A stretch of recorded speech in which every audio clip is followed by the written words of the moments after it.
tracking, c'est plutôt utilisé par les concurrents en mer. On a une vision de sa concurrence en direct et de manière objective parce qu'il y a des chiffres. Et justement, les chiffres, ça fait aussi stresser parce que s'ils vont moins vite, c'est super. S'ils vont plus vite, c'est hyper stressant. C'est l'outil le plus pratique en fait pour savoir si tu gagnes ou si tu perds par rapport à un autre bateau quand tu es sur l'eau. Ça nous permet d'accrocher un visuel et de voir le cap et la vitesse fond de nos concurrents. Ce qui permet de le suivre quasiment constamment, hein. C'est quasiment comme un laser sur la Coupe d'Amérique. On peut suivre mètre par mètre si on gagne ou on perd par rapport à un concurrent. Ça permet de cibler un ou plusieurs bateaux qu'on capte en AIS autour de nous pour faire de l'analyse de performance, donc savoir si on est plus ou moins rapide que nos petits camarades.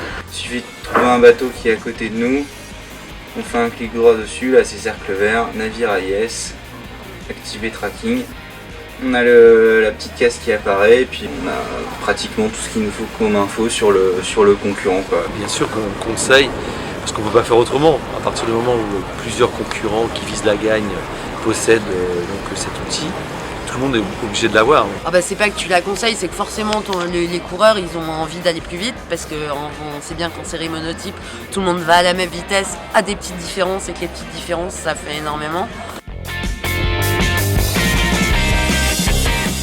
La fréquence d'utilisation sur la solitaire, j'ai envie de dire, il va être 100% du temps actif. Après, justement, ce qu'il faudra, c'est être capable de temps en temps de décrocher un peu. Moi, personnellement, je l'utilise presque tout le temps. J'aime bien avoir un bateau tracking qui est un des bateaux leaders. Moi, c'est ma première saison en Figaro, donc je trouve très bien d'avoir des références avec les gens qui en font depuis plus de 10 ans. Donc j'essaye de faire ça, puis en général, les concurrents autour de moi avec qui je me bats, c'est intéressant aussi d'avoir. Je vais comparer mes vitesses par rapport à des références sur la flotte, vu que je suis nouveau sur le circuit. C'est des concurrents qui me font peur sur une option par exemple, je vais voir s'ils font du gain sur une option ou pas. Je mets quand j'ai besoin, je l'enlève quand j'ai pas besoin. Parce qu'après j'ai besoin de tout l'écran, de toutes les infos du vent. Et l'objectif c'est plutôt de me concentrer sur moi, sur mon bateau, sur ma position, ma stratégie, que de passer mon temps à regarder les autres. Voilà. Il faut quand même aussi réussir à sortir la tête du bateau et regarder ce qui se passe en termes de visuel.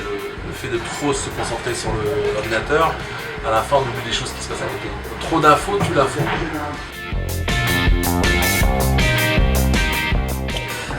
Un adjectif pour décrire le tracking AIS Top. Magique parce que c'est une option qu'on demandait depuis longtemps en fait à Adrena. C'est très utile. Agaçante. C'est quand même super stressant cette histoire.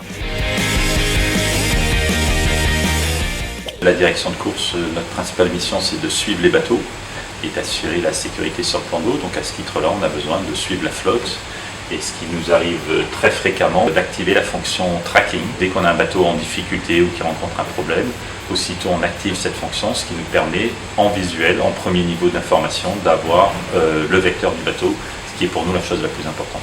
Une identification immédiate d'un problème qui pourrait se dégrader, c'est-à-dire la vitesse qui s'arrêterait, un dématage, un chavirage et autres.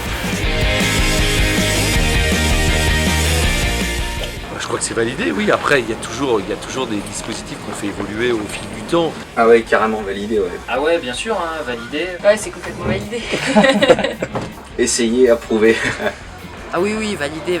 On va voir à la fin de la solitaire, ils vont arriver avec des yeux comme ça. Maintenant qu'on y a goûté, ce sera compliqué de s'en passer. Adrena au début c'était plutôt de la navigation et des options de routage. Aujourd'hui c'est des options sur des options et on n'est pas prêt d'arrêter à mon avis.